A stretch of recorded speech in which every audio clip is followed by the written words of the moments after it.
अपनी जी जान लगा के उसमें तैयारी करते हैं। गहराई के साथ हम उसमें इतनी सहानुभूति रखते हैं, उसमें हम एक रीजनेबल रेट के साथ उसको गहराई को टैकल करते हैं। नमस्कार दोस्तों, हमारे चैनल में सर्वप्रथम आपका स्वागत है। होली जैसे जैसे नज़दीक आ रही है, फाल्गुन की मस्ती और होली के पर्व की जो उमंग है वो बाज़ारों की रौनक बन के नज़र आ रही है। चिराना में हम पहुंचे हैं, ग्राम पंचायत चिराना नवलगढ़ तहसील में है। हम देख रहे हैं कि इन दिनों में चिराना जो है चंग और ढप की जो विशेषता है उसके लिए प्रसिद्ध है। चिराना को बाज़ारों में जो चंग है वो नज़र आने लगा है। हम ही हमारे साथ जुड़े हुए हैं जो चंग के निर्माता हैं, चमड़े के द्वारा जो चंग का निर्माण करते हैं, वो हमारे साथ है बलवीर बाकोलिया। आइए इनसे जानते हैं जो चंग की प्रक्रिया है वो किस प्रकार होती है। सबसे पहले आपको हमारे चैनल में स्वागत है। नमस्कार।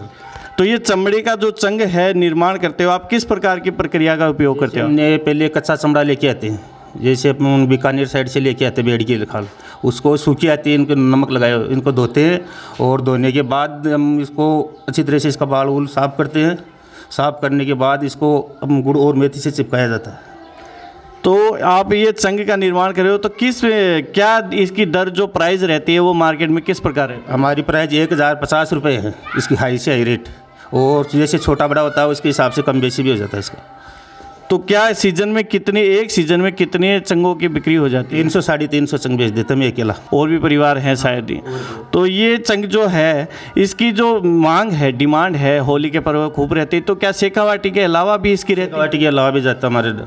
कहाँ से होते हैं? कालपुर से गोवा गया हमारे 3 डब, और जैसे अपने फौजी भाई आते हैं कई बार छुट्टी तो इनको भी देते हैं। तो ये होली के जो चंग है वो शेखावाटी के अलावा भी काफ़ी पहचान रखते हैं बाहर से। चिराना के जो चंग है उनमें क्या खास बात है? हमारे को कारीगरी है हमारी खुद की हाथ की बेगार है। चिराना गांव के अंदर ही बनाते हैं इसको सबसे ज़्यादा। पहले तो हमका लकड़ी का घेरा चिराना में बनता और शायद कहीं भी नहीं बनता। कितनी पीढ़ियों से काम करते हैं? हमारी 2-3 पीढ़ी हो गई। आपके दादाजी और 3 पीढ़ियों से लगातार आप काम करते आ रहे हैं। तो और जो ये चंग है, ये लकड़ी का घेरा कहाँ से आप? लोहागढ़ से लेके आते हैं। आम की लकड़ी जैसे खाती लेके आता, आम की लकड़ी उसको आरा के ऊपर चिराई जाती है और प्रकार की जैसे इसको लिख के उसके बाद बनाए। आम की लकड़ी एक हल्की होती है थोड़ी बहुत, यही वजह है कि जो चंग है जो अच्छे होते हैं। हाँ, गूंज भी बढ़िया निकलती है आम की लकड़ी से इसकी। तो क्या कितने परिवारजन यहाँ पे काम कर रहे हैं चंग बनाने का? चंग का काम तो देखो फिलहाल तो मैं अकेला ही कर रहा हूँ, और बाकी हमारे काका बाबा है वो रेडीमेड बेच रहे हैं। तो चिराना के जो फेमस है जो चंग है वो कितने आमदनी के आपको हर सीजन में करते हैं? हमारी 1.5-2 लाख रुपए की आमदनी हो जाती है इसके अंदर एक सीज़न में एक होली के। तो जिस प्रकार से इनका जो कारोबार है वो चंग पे डिपेंड करता है कि एक सीज़न के हिसाब से ये काम करते हैं। ये चंग बनाने में जो इसको घोल और लकड़ी का और चमड़ी का जो जोड़ करते हो वो किस प्रकार के बना? और मेथी से। गुड़ और मेथी से जो घोल बना हुआ है ये गुड़ और मेथी का बना हुआ है, जिससे ये चिपकाने का गुड़ और मेथी का ही क्यों उपयोग? केमिकल की जैसे तैयार हो जाता है इसके अंदर, गूंद की जैसे अपने आते हैं ना फेविटूब, उसकी जैसे तैयार है। मतलब मजबूती प्रदान करता है ये दोनों को जोड़ के।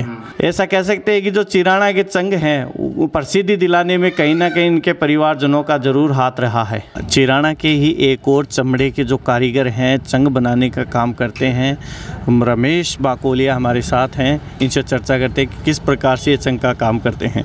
सबसे पहले तो आपका स्वागत है हमारे चैनल में। Thank you. किस प्रकार से जो चमड़े का चंग बनाते हैं आप, क्या इसकी प्रक्रिया रहती है बनाने की? हम सबसे पहले तो ये आम का फ्रेम बनाते हैं, जो खाती से हम बनवाते हैं।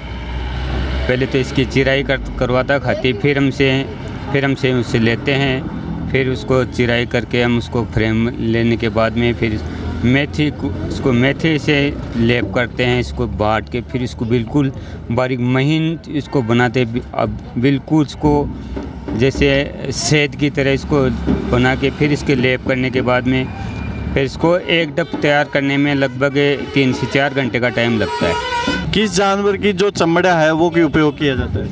ये इसमें सबसे ज़्यादा हम भेड़ की खाल लेते हैं, भेड़ की खाल काम में लेते हैं, और इसमें भेड़ की ही खाल ही काम में आती है। खास वजह है कि भेड़ की खाल बिल्कुल बारीक आती है और भेड़ की खाल का ही डब तैयार होता है उसमें, और जितनी हम उसमें कुछ तो भेड़ की खाल वैसे बारीक आती है और कुछ उसमें हम इतने उसमें तैयार कर देते हैं, आग का दूध लगा के केमिकल लगा के उसको इस तरीके से तैयार कर देते हैं कि बिल्कुल शीशे की तरह वो आर पार दर्पण दिखता है, उस तरीके से वो दिखने लग जाती है। तो उसमें बजाने वाला भी ये समझता है कि ये हम डप बजा रहे हैं या कोई दर्पण में देख रहे हैं। तो चिराना के जो डप है खास पहचान रखते हैं शेखावाटी में, क्या वजह है कि ये खास रहते हैं? इसलिए खास रहता है कि हम उसमें अपनी जी जान लगा के उसमें तैयारी करते हैं। गहराई के साथ हम उसमें इतनी सहानुभूति रखते हैं, उसमें हम एक रीजनेबल रेट के साथ उसको गहराई को टैकल करते हैं। क्या उपयोग रहता है होली में, क्या खास है इनका उपयोग, किस प्रकार से किया जाता है? होली में तो इसका होली बहुत ही ज़्यादा है। होली मनाने जाते हैं जब अपने हिंदू धर्म में इसकी ये मान्यता है कि ये डप लेके जाते हैं ना, जब इसका हिंदू धर्म में ये लेके इसलिए जाते हैं कि ये कोई पूर्वजों की ये परंपरा है कि होली की ये धमाल के साथ ये जाते हैं ना, जब ये शुभ मानते हैं